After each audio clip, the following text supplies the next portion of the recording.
Meus amigos, eu decidi gravar esse vídeo sem nenhum tipo de tema roteirizado nem nada, mas a gente precisa conversar um pouquinho sobre o senhor Rafa Roda, porque além das coisas na quadra que ele faz tecnicamente muito bem, que é um jogador que está escalando o ranking e que inclusive é iminente a sua entrada a qualquer momento no top 10 da ATP, mas existem algumas coisas que ele está fazendo fora de quadra também, ou melhor, coisas que envolvem o jogo, mas que não estão diretamente ligadas ao jogo, que estão começando a chamar a atenção do mundo inteiro. E eu selecionei justamente essa foto aqui para que a gente possa conversar um pouquinho sobre o espanhol, porque de fato eu acredito que ele está começando a extrapolar alguns limites em coisas que ele faz dentro de quadra. Hoje nós pudemos acompanhar esse jogo, que inclusive foi uma virada histórica. Falando especificamente sobre o jogo, acredito que o jogo foi dividido em duas partes. Inicialmente, eu fiz muitos elogios ao Shapovalov, que é um grande jogador, surgiu desde o juvenil como um fenômeno, queria brigar nas cabeças ali no tênis mundial e que acabou demonstrando ser um jogador extremamente frágil justamente mentalmente. E hoje aquilo que nós conseguimos ver foi justamente uma demonstração do porquê é que o Shapovalov não conseguiu suprir a expectativa de todas as pessoas que comentavam sobre ele, sobre aquilo que ele poderia ou que ele deveria ser.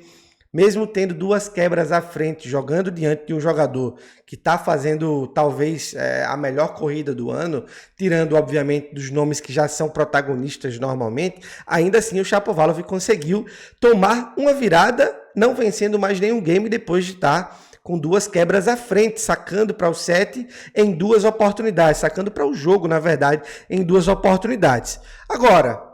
a gente também precisa conversar um pouquinho sobre aquilo que o Roda faz dentro de quadra. O primeiro aspecto que a gente precisa, obviamente, observar é o aspecto da lesão, né? Quando ele começou a ver que o Chapo realmente estava num dia um pouco mais inspirado e que o Roda não estava tendo tantas chances assim dentro de quadra, ele começou a esboçar algum tipo de desconforto, provavelmente na panturrilha e tudo mais, mancar em alguns momentos. Quando ele tomava o ponto, ele parecia jogar um pouquinho a atenção e a culpa pelo ponto que ele recebeu na lesão dele, como se fosse uma maneira de tirar um pouquinho o mérito daquilo que o adversário estava fazendo dentro de quadra. Chamou o fisioterapeuta para a quadra em duas ou foram três oportunidades. E em algum momento, de uma maneira extremamente mágica, esse desconforto parece que passou de uma hora para outra, inclusive ele chegando em bolas extremamente difíceis, correndo de um lado para outro. Teve um momento que o Chapo pareceu desacelerar um pouquinho o jogo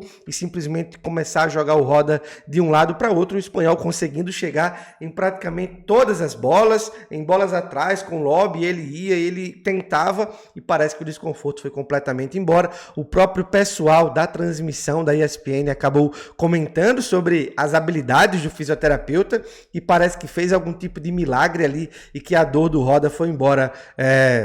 logo depois do tratamento que ele recebeu ali. Esse é um aspecto que já abre um sinal de alerta, né? Como é que alguém está perdendo por um placar elástico, digamos assim, sentindo um desconforto, precisando chamar um fisioterapeuta, e quando o fisioterapeuta faz o seu trabalho em quadra, simplesmente a dor dele vai embora por completo. Ele não esboçou mais nenhum tipo de reclamação. Quando ele começou a emendar muitos pontos em sequência, games em sequência, ele simplesmente não havia aquele momento dele chegar numa bola depois de um lance com muitas trocas que ele precisou correr bastante, que ele simplesmente se abaixava, botava a mão na panturrilha, absolutamente nada. A dor simplesmente passou e foi embora. Então esse é um aspecto que muitas vezes acaba demonstrando sobre as habilidades do Roda, sobre como ele lida com a derrota, porque me parece que aquilo ali, isso aqui é uma impressão muito particular, não é uma informação, não é nada, não é uma acusação, mas é a minha impressão. Me parece que aquilo ali era uma maneira de refúgio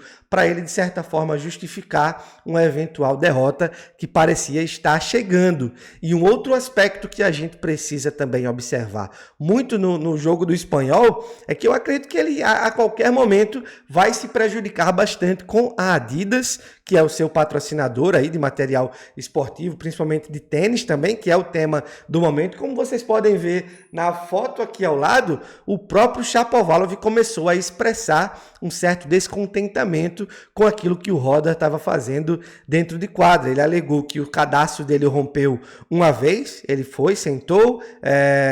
trocou de tênis, se enxugou com a toalha, parou para beber uma água, tudo isso na maior tranquilidade do mundo, e era em um momento extremamente benéfico para que ele pudesse esfriar o jogo, de certa forma, podemos dizer assim. Aí jogou alguns pontos depois, acredito que 1 ou 2 games depois, voltou a romper o cadastro dele em um desses pontos que ele estava correndo de um lado para o outro, que a lesão não estava mais aparecendo, e aí mais uma vez ele precisou ir trocar de tênis, trocar de cadastro,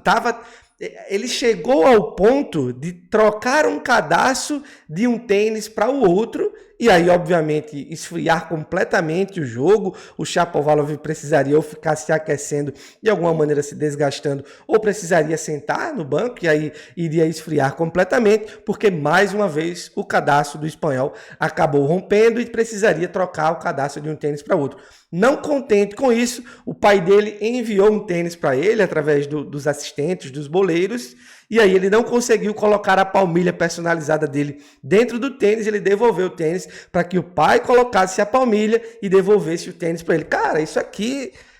eu sei que não existe nenhuma regra que proíba isso, obviamente, mas eu imagino que com a incidência disso, a reincidência, na verdade, disso ser tão grande, eu imagino que nos próximos meses aí, pode ser que a ATP comece a tomar algum tipo de providência com relação a isso, com relação a determinar um tempo, ou ele vai ser obrigado a levar uns 10 pares de tênis dentro da bolsa já para se preparar, ou ele vai ser obrigado a dar uma reforçada nesse cadastro que está rompendo em praticamente todos os jogos. E a maior coincidência possível é que o cadastro dele parece só romper nos momentos mais oportunos, digamos assim, porque realmente todos os adversários já estão começando a sentir um pouco isso. E, além de tudo isso, a gente precisa, não pode deixar passar em branco também todo o histórico que o espanhol está tendo com os boleiros, com outros episódios que já aconteceram e acabaram chamando muita atenção negativa para ele. O fato é que o garoto realmente é um fenômeno, o garoto realmente não temos o que falar para ele dentro de quadra, joga muito bem, parece estar demonstrando algum tipo de desgaste físico agora, depois de uma sequência muito grande de jogos. Ele jogou até o final em Washington, ele jogou praticamente todos os jogos em Montreal, e agora ele vai jogar, parece que mais alguns jogos em Cincinnati, e eu imagino que isso pode comprometer, de certa forma, a sua participação no US Open, que pelo menos para mim deveria ser o foco principal dele. Acredito que ele deve ter bons relatórios aí da fisiologia para entender que o corpo dele está muito bem e tudo mais, mas ele precisa abrir os olhos para essas condutas aí de coisas que são fora do jogo, porque me parece que o ecossistema aí do tênis mundial já está começando a reparar nessas coisas que ele faz, e pode ser que em algum momento ele se prejudique um pouquinho com isso. E aí eu queria saber da sua opinião. Você acha que eu estou começando a olhar para esses aspectos como algo mais negativo somente pelo aspecto da rivalidade que se criou dele com o João e tudo mais? Ou você realmente acha que faz sentido esse estranhamento com tudo aquilo que o Roda vem fazendo? O fato é que o espanhol conseguiu uma vitória sensacional hoje. A respeito do Chapo, não tenho o que falar, realmente é um jogador que já tem esse histórico de tremer em momentos decisivos em praticamente toda a sua carreira. Teve alguns episódios muito legais na carreira dele, títulos contra grandes jogadores, mas o fato é que depois de um tempo para cá, o Shapovalov parece ser simplesmente uma demonstração de um jogador que poderia ser muito mais do que aquilo que ele é hoje. E o Roda parece que vai continuar incomodando bastante aí em todos os grandes sorteios, em todos os grandes torneios do circuito. Então, o vídeo era esse, comentar um pouquinho sobre esses episódios do Roda. Eu quero que você deixe aqui a sua opinião, se você acha que eu estou me precipitando ou não, mas eu realmente estou bem incomodado com o comportamento do espanhol em quadra. Então é isso, meus amigos. Uma boa noite para todo mundo, ou bom dia se você estiver vendo esse vídeo de manhã. E um abração, tchau, tchau. Se inscreva no canal, deixa um like, ajuda a gente, viu? Um abração, tchau, tchau.